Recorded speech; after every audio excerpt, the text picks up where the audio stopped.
And these verses have 4 things to teach us about godly grief. First comes to us in verse 8, and it's this: being used by God to produce godly grief is hard. Having the task of confronting other believers concerning things in their lives that the Lord hates, that's difficult. It's difficult for a number of reasons, but it is a task that Christians are called to take seriously.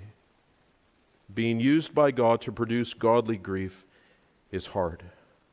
And that's the next lesson that we have in this text. It's that godly grief results in joy. Feeling sorrow over godless living can turn people back to the Lord. And that is something to be happy about. Godless grief results in joy. In addition to joy, there's something else that godly grief produces. This is the third lesson from our text. It's that godly grief produces godly behavior. True repentance does more than turn a person away from what is wrong. That's important. That needs to happen. But true repentance does more than that. It causes a person to turn away from what's wrong and turn or pursue what is right. Godly grief produces godly behavior.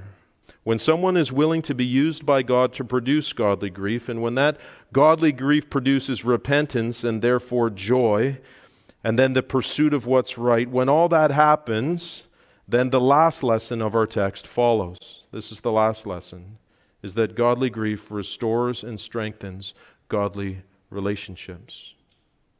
One of the many wondrous things about the gospel is that it can free us from holding on to the pain that people have caused us and be glad to have them back in our lives. That's one of the great things that can happen through the gospel.